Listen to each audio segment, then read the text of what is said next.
மலேசியால நடக்கிற ஜனநாயகனோட ஆடியோ லான்ச்ல கிட்டத்தட்ட 90,000 பேர் கலந்துக்கிறாங்க. நம்ம சென்னையில ஆடியோ லான்ச் நடக்காம போனதுக்கு ஒரே காரணம் என்னன்னா ஆடியோ லான்ச்சுக்கு உள்ள இருந்த கிரௌட விட ஆடிட்டோரியத்துக்கு வெளியே அவ்வளவு கிரௌட் இருந்துச்சு. அத்தி வர்றதற்கு அப்புறம் அதிகமான கூட்டத்தை இங்க பார்த்தேன். அதே போல இந்த முறை அரசியல்ல இருக்கிறதுனால நிறைய ப்ராப்ளம்ஸ் வரும் அப்படின்றதெல்லாம் திங்க் பண்ணி தான் மலேசியாவை சூஸ் பண்ணிருக்காங்க.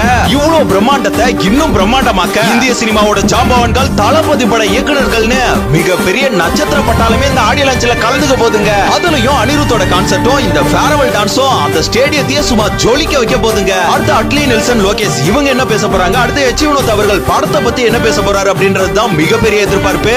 அதுக்கப்புறம் பூஜா ஹெக்டே, பாபி டயல், மமிதா நரேன் இவங்களோட ஸ்பீச் எல்லாம் தாண்டி தளபதியோட கடைசி ஆடியோ லான்ச் ஸ்பீச் என்னவா இருக்கும், குட்டி ஸ்டோரி கண்டிப்பா இருக்கும். இந்த சினிமா ஜோர்னியை நினைச்சு பார்த்து கண்டிப்பா கண் கலங்குவாருங்க. இதே நேரத்துல அந்த ஸ்டேடியத்தோட வியூ பாயிண்ட பாருங்களா, எவ்வளவு கூஸ்பம்ஸா இருக்க போது பாருங்க. அடுத்து புக்கிங் பாஸ் வந்து நெக்ஸ்ட் வீக்ல ஓபன் பண்ணிடுவாங்க. இங்க இருந்து பல பேர் போறாங்க. அந்த 87,511 சீட்டே பத்துமா அப்படின்றது டவுட் தாங்க. ஸ்டேட் இல்ல, நேஷனல் இல்லைங்க, இன்டர்நேஷனலே சும்மா செதற போது அதை பார்த்து பல பேர் கதற போறாங்க. இங்க நம்ம லைவ்ல பாக்குற மாதிரி எந்த சேனல்ல டெலிகாஸ்ட் பண்ண போறாங்க அப்படின்னு கேட்டீங்கன்னா இப்ப வரைக்கும் எந்த சேனலையும் செலக்ட் பண்ணல. கடைசி ஆடியோ லான்ச் இந்த ஃபீல் வந்து ஒரு பக்கம் கவலையா இருந்தாலும் இன்னொரு பக்கம் நிறைய கூஸ்பம்ஸ் மூமெண்ட்டை பார்க்க போறோம் அப்படின்றதுனால ரொம்பவே எக்ஸைட்டடா இருக்குங்க. இது ஒன் லாஸ்ட் டைம் இல்ல, தளபதியோட ரெக்கார்ட படிக்க போற டைம். சோ இந்த வீடியோக்கு கீழே வேர்ல்ட் வைட் பிக்கஸ்ட் ஆடியோ லான்ச்னு மறக்காம சும்மா கமெண்ட்ல செதற விட்டு போங்க.